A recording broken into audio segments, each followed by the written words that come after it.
I left with a single duffel bag and a jacket that wasn't really warm enough. It was late afternoon when the door closed behind me. I remember noticing the small things more than the shouting that came before it. The uneven crack in the driveway, the way the screen door bounced once after my stepfather shoved it open. "You're filthy," he had said. "You don't belong in my house." My mother didn't repeat it. She didn't need to. My half-sister stood in the hallway behind them, already dragging her suitcases inside like the room had always been hers. I didn't argue again. Something in me had already stopped trying. When the door shut, I just stood there for a moment. Not crying. Not angry. Just still. Then I walked. The first week blurred together. A coworker let me crash on her couch. I told her it was temporary, which was technically true. I had a few clothes, my phone charger, and a folder with my documents.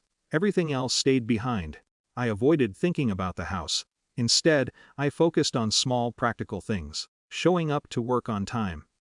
Stretching my paycheck further than it had ever needed to go. Learning the strange discomfort of depending on nobody. At night, though, my mind replayed certain moments.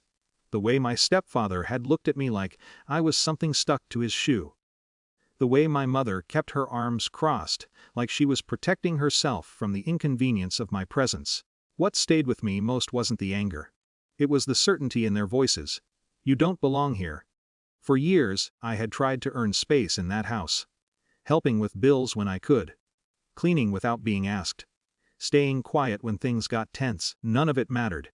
And once I was outside the door, something strange happened. The pressure disappeared. Not the stress.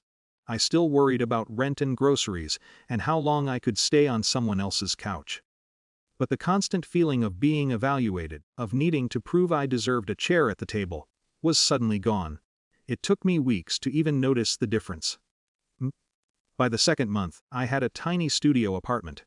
Calling it an apartment was generous. It was a converted garage with a kitchenette that hummed loudly whenever the fridge kicked on. The window looked directly at a brick wall, but it was mine. I bought a used chair from a thrift store and a cheap lamp that made the place feel less like a storage unit. Most nights were quiet. Sometimes I thought about my half-sister, probably settling comfortably into the bedroom I had slept in for years. Sometimes I thought about my mother, wondering if she ever felt the absence. Mostly, though, I stopped thinking about them altogether. That surprised me. I had expected anger. Or heartbreak. Instead, there was distance. Like a chapter closing without much ceremony. 3 months passed that way. Then one evening there was a knock at my door. I knew it was them before I opened it. Not because I expected them, I didn't, but because some part of me still recognized the rhythm of their presence. My mother stood in front.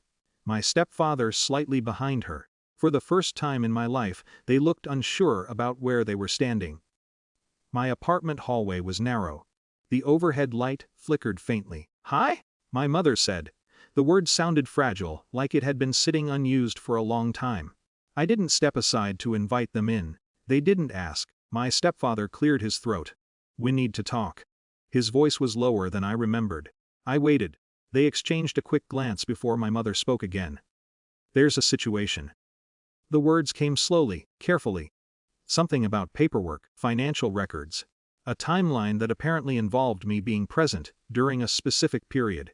My stepfather cut in eventually, more direct. "They're asking questions," he said. "And if we don't straighten things out, it could turn into something serious." Serious. Hung in the air between us. My mother shifted her weight. "Why just need you to confirm something," she said. "That you saw certain things, that everything was handled properly." The pieces started connecting in my mind. Money. Documents. Investigations. They weren't here to see how I'd been. They were here because my name was useful again. "Please," my mother added quietly. For a moment, an old reflex stirred inside me. The instinct to smooth things over. To be agreeable.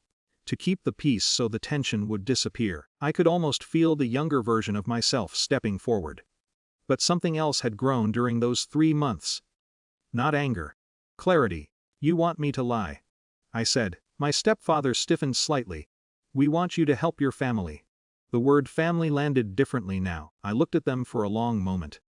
Then I said the first thing that came into my mind.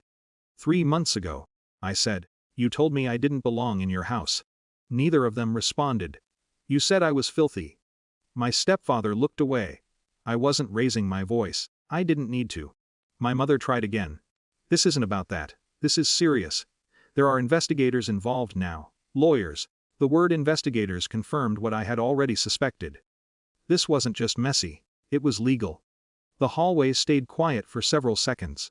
Finally my stepfather spoke again, but the old authority wasn't there anymore. You don't understand what could happen.